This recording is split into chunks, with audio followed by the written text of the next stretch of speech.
News 24, সত্যের খোঁজে সত্যের সাথে। নমস্কার, খোঁজ 24 আপনাদের স্বাগত। আর 2-3 দিন পরেই 23শে জানুয়ারি মানেই যে মুখটা আমাদের কাছে ভেসে আসে সেটা হচ্ছে নেতাজি সুভাষচন্দ্র বোস।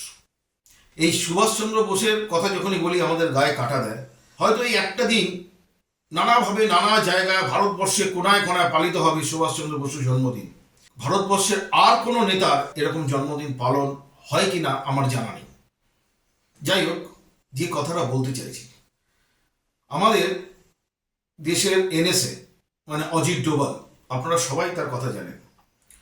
উনি একটি কথা বলেছিলেন কিছুদিন আগে একটি বক্তৃতায়, আজকে আমাদের দেশের যদি আজাদি এসে থাকে তার জন্য ওয়ান অ্যান্ড অনলি হচ্ছে নেতাজি সুভাষচন্দ্র বোস এবং আজাদিন বাহিনী।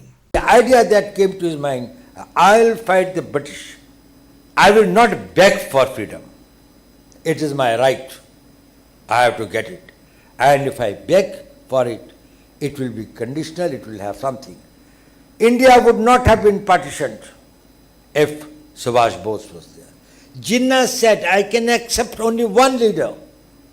That is Subhash Bose. He gave that spirit of this thing, courage. And see the poems that were written at that time for the Azad Hind Fauj. When he says, कदम कदम बढ़ाए जा, खुशी के गीत गाए जा, कौम की है जिंदगी, कौम पे लुटाए जा. That sense of sacrifice. The life after all is, you are no, you are not immortal, but is for a purpose. He said, no, India was a reality. India is a reality and India will be a reality. তাই আসুন আমরা বদ্ধপরিকর হয়ে কাজে লেগে যাই। আমাদের পরস্পরের মধ্যে সমস্ত বিবাদ বিসংবাদ আমরা পরিত্যাগ করি। আমরা সকলে এক প্রাণ হয়ে দেশের সেবায় আত্মনিয়োগ করি এবং স্বাধীনতা লাভের জন্য অগ্রণী হয়ে আমরা সামনেই চলি। বন্ধুগণ, আমরা সকলে দাস হয়ে জন্মেছি। আসুন আমরা সংকল্প করি যে আমরা মরবার পূর্বে স্বাধীন হব। বন্দে মাতরম। হ্যাঁ, সুভাষচন্দ্র বোস কিন্তু অখণ্ড ভারত চেয়েছিল, দেশের সেবা করতে চেয়েছিলেন। আজকে যখন আপনারা যাবেন রাস্তা দিয়ে, কিছু নেতা, কিছু চিহ্নে নেতা টাইপের সব লোকের অনেক ছবি দেখবেন, তারা মনে হচ্ছে বিশাল উদ্ধার করেছে। কিন্তু যারা দেশের বলিদান দিয়েছে, অসংখ্য মানুষ, ইংরেজরা তাদের নখ তুলে দিয়েছে, চোখ খুবড়ে দিয়েছে, এরকম প্রচুর মানুষ কিন্তু মারা গেছে, তাদের খবর আমরা জানি না। তারা শুধু দেশ স্বাধীন করার জন্য बलिदान दिए। तो आपको किए बिना कुछ नहीं होता। ये कहते हैं वो मरने के बिना स्वर्ग नहीं दिखता। स्वर्ग देखना है तो मरना ही पड़ेगा, तो अपने को खटाना ही पड़ेगा। देश का नाम ऊंचा करना है तो कर्म करिए। पब्लिसिटी के बारे में छोड़ जाइए, अपने आप आ जाएगी जब वक्त आएगा। और नहीं भी आया तो कोई फर्क नहीं पड़ता, इससे कोई फर्क नहीं पड़ता। दुनिया आपको जाने या न जाने, आपको पहचाने न पहचाने, आपको मालूम है कितने लोगों ने कुर्बानियां दी इस देश के लिए जिनका नाम कोई नहीं जानता, जिसके बारे में किसी को पता नहीं है। देखिए, 11वीं शताब्दी से लेके कोई एक दिन ऐसा नहीं था जहां कोई न कोई अपनी कुर्बानी नहीं दे रहा था। भूल गए लोग। गांव की छोटी कहानियां थी, कस्बों की कहानियां थी, लोगों की कहानियां थी। उन्होंने अपने धर्म के लिए, अपनी आस्था के लिए अपनी अपनी कुर्बानियां दी। उनका जीवन तो सार्थक हो गया, पब्लिसिटी हो या न हो। সুভাষ বোসের আজাদি বাহিনীতে প্রচুর মানুষ মারা গেছে। তারা কিন্তু কোনো লোভ লালসা, পকেটে টাকা করব, আমি বাড়ি করব, গাড়ি করব, এই বিষয় আসেনি। আমরা ওয়ার্ড কমিটির সেক্রেটারি হব, আমি এমএলএ হব, আমি কাউন্সিলর হব, এসব বিষয় তাদের মাথাতেই আসেনি। তাদের কাছে ছিল দেশ, এবং দেশ যদি রক্ষা না হয় তাহলে কিন্তু এই যে টাকা, বাড়ি, করোলা, মার্সিডিজ বেঞ্চ, হেলিকপ্টারে চড়া, এগুলো সব শেষ হয়ে যাবে।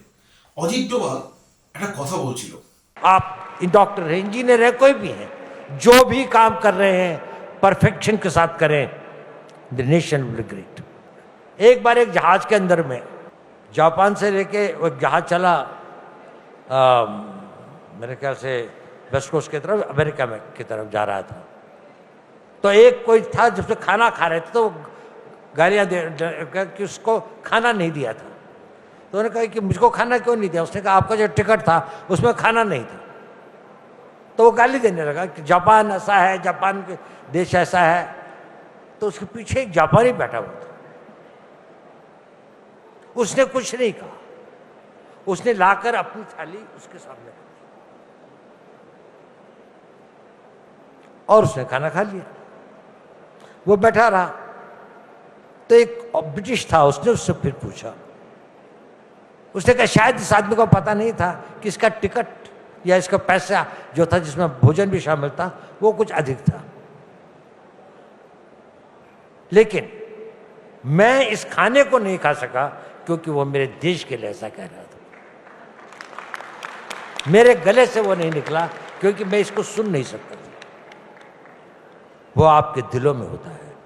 आपको सिर्फ थाली उठा के दूसरे को देनी पड़ती है, आपने हाथ मार के दूसरे को देना पड़ता है देश के लिए।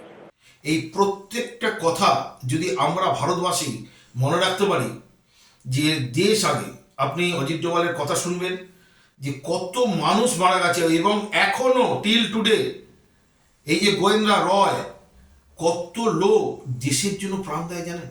কজনকে আমরা জানি, কজনকে চিনি? এইগুলো কিন্তু মাথায় রাখতে হবে যে দেশ আগে এবং নেতাজির জন্মদিন আমরা 23শে জানুয়ারি করেই যেন ভুলে না যাই।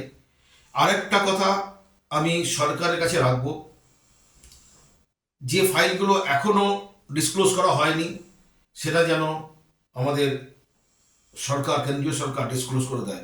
কি আছে দেখা যাবে, কি অন্যায় হয়েছে লাস্ট পর্যন্ত দেখা যাক না। আজকে এ পর্যন্তই, আবার দেখা হবে নেক্সট এপিসোডে অন্য কোনো অনুসন্ধান নিয়ে। নমস্কার। খোঁজ 24, সত্যের খোঁজে, সত্যের সাথে।